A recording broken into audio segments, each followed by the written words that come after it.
কেউ জাদুগ্রস্ত কিনা কিভাবে বোঝা যাবে?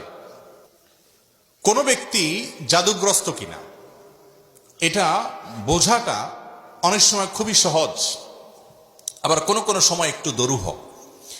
আমাদের সমাজে জাদুগ্রস্ত রোগী হিসাবে আমরা যাদেরকে জানি তারা অনেকে জাদুগ্রস্ত, আবার অনেকে মানসিক রোগী। সাধারণ মানসিক রোগীকে অনেক সময় জাদুগ্রস্ত বা জিনে আক্রান্ত রোগী হিসাবে আমরা মনে করি। এটা অনেক সময় ভুল হয় আমাদের। তো এই জন্য জাদুগ্রস্ত রোগীর কিছু আলামত আছে, সে আলামতগুলো দেখে আমরা নিরূপণ করতে পারি কোন ব্যক্তিকে জাদু করা হয়েছে, অর্থাৎ ব্ল্যাক ম্যাজিক করা হয়েছে।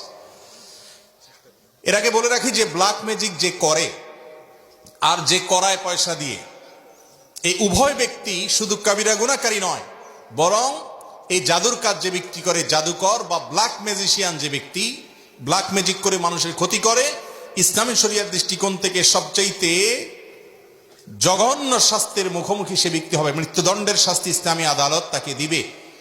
এইটাই হলো ইসলামী শরিয়ার বিধান। এত জঘন্য অপরাধ।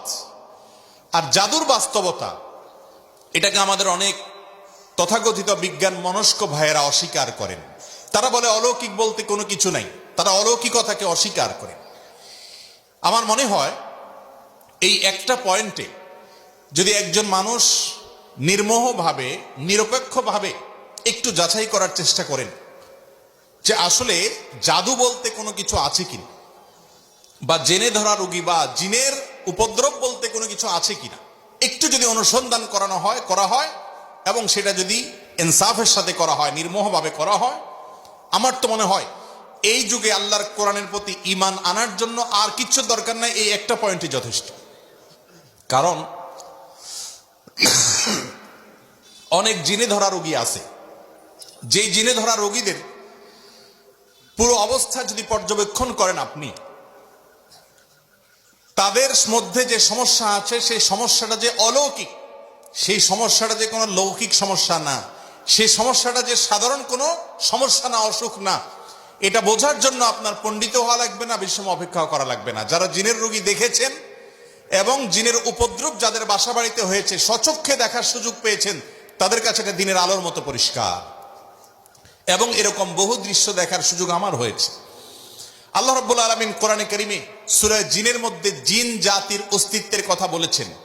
আমাদের তথাকথিত বিজ্ঞান মনস্ক ভাইয়েরা, বোনেরা, অনেক নাস্তিক বন্ধুরা তারা জিনের অস্তিত্বকে স্বীকার করে না, অথচ জিনের উপদ্রব যে বাসা বাড়িতে হয়েছে তারা জানে জিন আছে না নাই, তার উপদ্রব দেখে অনুমান করতে পারে, নিশ্চিত হতে পারে তারা।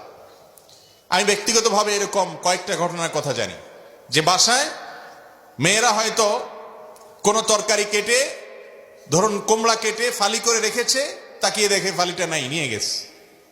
কে নিয়ে গেছে? আমার কোনো বিজ্ঞান মনস্ক ভাই এটার কোনো ব্যাখ্যা দাঁড় করাতে পারবেন না। ফ্রিজ থেকে ডিম এনে ড্রয়িং রুমে মাঝখানে ছেড়ে দিস, কে ফেলেছে? কোনো ব্যাখ্যা বিজ্ঞান মনস্ক ভাইরা বের করতে পারবেন না।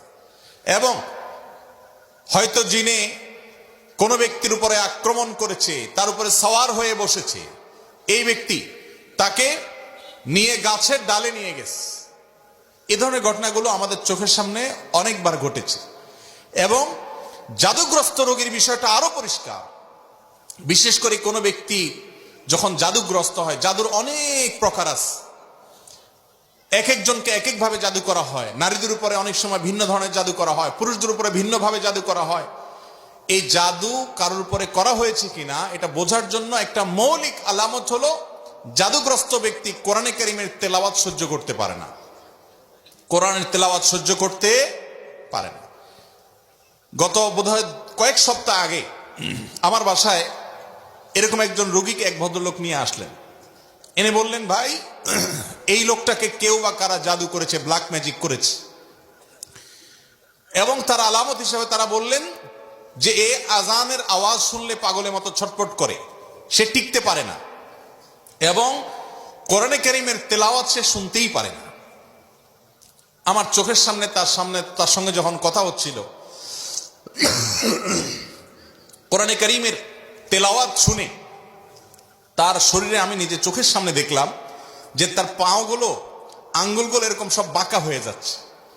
পুরো শরীর কোকড়ায় বোকড়ায় যাচ্ছে ভয়ঙ্কর ভাবে।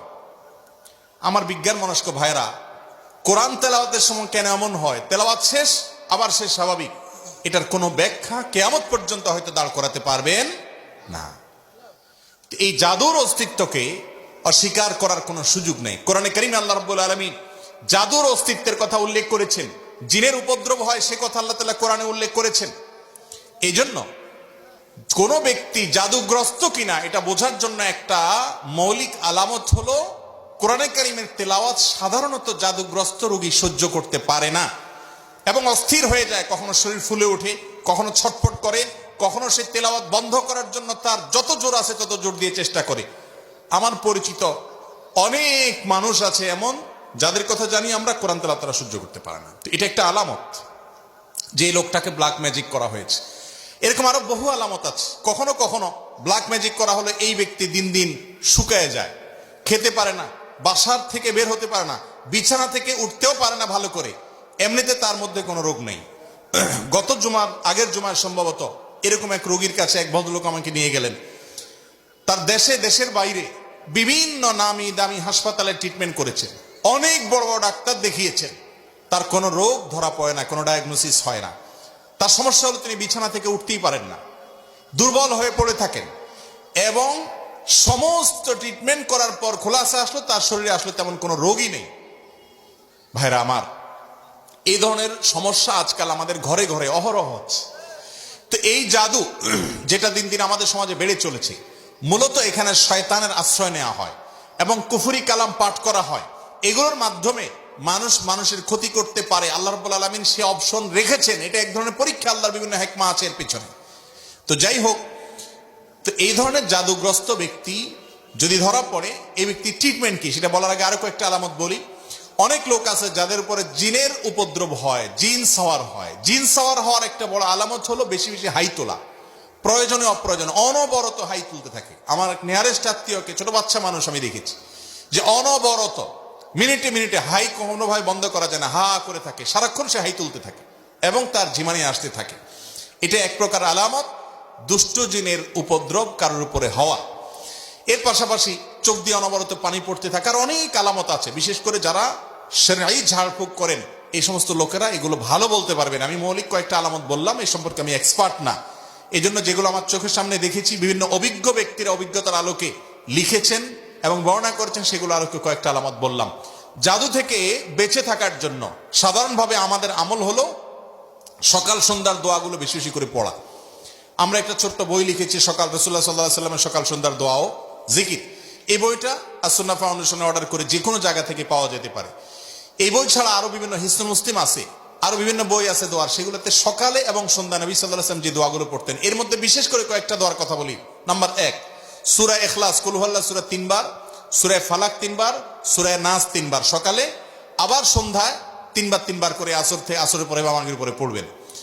আরেকটা দোয়া হলো আউযু বিকালিমাতিল্লাহি তাম্মা ওয়া মিন শাররি কুল্লি শাইতানিন ওয়া হাম্মা ওয়া মিন কুল্লি আইনিন লাম্মা। এটা বেশি বেশি করে পড়া। এর মাধ্যমেও ব্ল্যাক ম্যাজিক এবং দুষ্টজনের উপদ্রব থেকে বাঁচা যায়। এছাড়া দুষ্টজনের উপদ্রব থেকে বাঁচার জন্য আলাদা অনেকগুলো আমল আছে। একটা ভিডিওতে আমরা বলেছি 15টি আমল আছে। বাসা বাড়িতে সাধারণত টয়লেটে এদের অবস্থানটা বেশি থাকে, পেশাব ময়লা ইত্যাদি বেশি থাকলে সেখানে থাকে, এবং নানা রকমের প্রাণীর ছবি ইত্যাদি টাঙানো থাকলে সেখানেও হয়, আরো অনেক কারণে হয়। এগুলো থেকে বাঁচার জন্য বাসায় প্রবেশের সঙ্গে বিসমিল্লাহ বলে প্রবেশ, আবার বের হওয়ার সময় বিসমিল্লাহ বলে বের হওয়া, এগুলো হলো এদের উপদ্রব থেকে বাঁচার উপায়। খাবার গ্রহণ করার সময় বিসমিল্লাহ এবং যে কোনো ভালো কাজের শুরুতে বিসমিল্লাহ। এরকম আরো অনেক আমল আছে। এই আমলগুলোর মাধ্যমে বিশেষ করে জাদু থেকে বাঁচার জন্য সূরা ফালাক নাস নাজিল হয়েছে। আমাদের সঙ্গ নবী করিম সাল্লাল্লাহু আলাইহি সাল্লাম, তাকে একজন ইহুদি, তার নাম ছিল লাবিদ ইবনে আসম, এই দুষ্ট লোকটা জাদু করেছে। নবী সাল্লাল্লাহু আলাইহি সাল্লাম অসুস্থ হয়ে পড়েছেন, এমন অসুস্থতা যে কোনো ডাক্তারের ট্রিটমেন্টে কোনো উপকার হচ্ছে না, কোনোভাবে কোনো রোগ ধরা পড়ছে না। পরবর্তীতে আল্লাহ রাব্বুল আলামিন দুজন ফেরেশতা পাঠালেন। তারা দুজনের একজন তার পায়ের কাছে, একজন মাথার কাছে দাঁড়িয়ে একজন অপরজনকে জিজ্ঞাসা করছেন লোকটার কি হয়েছে। তখন অপরজন জবাবে বলছেন তাকে জাদু করা হয়েছে, সাধারণ কোনো রোগ না। তখন জিজ্ঞেস করলেন যে কে জাদু করেছে, বললে অমুক জাদু করেছে নাম সহকারে। কি দিয়ে জাদু করেছে? তার চুল দিয়ে জাদু করেছে। কোথায় আছে? অমুক কূপের নিচে আছে। এর প্রেক্ষিতে ওই ফেরেশতা আবার জিজ্ঞাসা করলেন তাহলে এখন মুক্তির উপায় কি? তখন বললেন এই কুল হুয়াল্লাহু আহাদ, কুল আউযু বিরাব্বিল ফালাক, কুল আউযু বিরাব্বিন নাস। বিশেষ করে কুল আউযু বিরাব্বিল ফালাক, এটা এবং কলাদুরবিন নাস, এই দুটি সূরা জাদু থেকে মুক্তির জন্য অসম্ভব উপকারী আমল। আর কোন বাসায় এ ধরনের কোন উপদ্রব থাকলে সূরা বাকারা তেলাওয়াত করা সম্পর্কে হাদিসে নবী করিম সাল্লাল্লাহু আলাইহি ওয়াসাল্লাম বলেছেন, যে বাসায় সূরা বাকারা তেলাওয়াত করা হয় সে বাসায় দুষ্ট জিন বা শয়তানের উপদ্রব থাকে না। আল্লাহ তাআলা হেফাজত করেন। এবং এই আমলগুলো আল্লাহর কসম করে বলেছি, আমি ব্যক্তিগতভাবে বহুবার অ্যাপ্লাই করেছি, আমল করে দেখেছি, সাথে সাথে উপকার পাওয়া যায়। কোনো কোনো সময় ছোট ছোট বাচ্চাদেরকে দেখবেন 2 বছর 3 বছরের বাচ্চা এমন অস্বাভাবিক আচরণ করে, যে অস্বাভাবিক আচরণটা কোনো ব্যাখ্যা দিয়ে আপনি দাঁড় করাতে পারবেন। হঠাৎ করে সে পাগলামি এমন করে, সীমা ছাড়িয়ে পাগলামি করে, আপনি সাথে সাথে আউযু বিসমিল্লাহ পড়ে সূরা ফাতিহা পড়েন, সূরা ইখলাস, ফালাক এবং নাস, কুল হুয়াল্লাহু কুল আল্লাহু আহাদ রব্বিন নাস, যতটুকু পারেন নিজে নিজে পড়েন, পড়ে তাকে ফু দেন। আউযু বিকালিমাতিল্লাহি তাম্মা অমিন শাররি কুল্লি শাইতানিন ওয়াহাম্মা অমিন কুল্লি আইনিল লাম্মা, দোয়াটা পড়ে পারলে ফু দেন। এবং আর কিছু না পারেন অন্তত 3 কুল পড়ে পড়ে ফু দেন। সাথে সাথে ইনশাআল্লাহ আপনি দুষ্টজনের উপদ্রব থেকে বাঁচার আলামত নমুনা পাবেন। আর কিছু না পারেন সূরা বাকারার তেলাওয়াত, কোরআনে কারীমের তেলাওয়াত অনলাইন থেকে, ইউটিউব থেকে খুঁজে বের করে চালু করে দেন। সাথে সাথে দেখবেন যদি ওই জাতীয় সমস্যা হয়ে থাকে, দেখবেন সে শান্ত হয়ে গেছে। এবং এটাও ব্যক্তিগতভাবে আমি বহুবার আমল করে দেখেছি। অতএব ব্ল্যাক ম্যাজিক এখন ঘরে ঘরে, দুষ্টজনের উপদ্রব এখন ঘরে ঘরে, যারা সাফার করছে তারা জানেন। আমাদের সবাইকে নবী করিম সাল্লাল্লাহু আলাইহি ওয়াসাল্লামের শেখানো আমলগুলো করতে হবে। আর ব্ল্যাক ম্যাজিকের ট্রিটমেন্টের নামে যা হয় আমাদের দেশে, বিশেষ করে কবিরাজরা যা করে, এদের বেশিরভাগই হলো বাটপার কিসিমের, এদের বেশিরভাগ হলো প্রতারক কিসিমের। এদেরকে বোঝা বড় কঠিন। বিশেষ করে যে লোকগুলো অনেক মোটা অঙ্ক হাঁকাবে এবং ওই 7 ঘাটে পানি 14 ঘাট 14 পুকুরের থেকে অমুকটা তমুকটা, কালো ছাগল, কালো মোরগ, এগুলো আলামত খারাপ। কোরআনে কারীম থেকে সরাসরি যারা ট্রিটমেন্ট করে, এই ট্রিটমেন্টগুলোই সাধারণত হয়ে থাকে সঠিক এবং যথার্থ ট্রিটমেন্ট। এরকম ঝাড়ফুকালা মানুষ অবশ্যই খুঁজে পাওয়া অনেক কঠিন হয়। আল্লাহ রাব্বুল আলামিন ব্ল্যাক ম্যাজিক সহ জাতীয় যত সমস্যা আছে এগুলো থেকে আমাদেরকে বেঁচে থাকার তৌফিক দান করুন।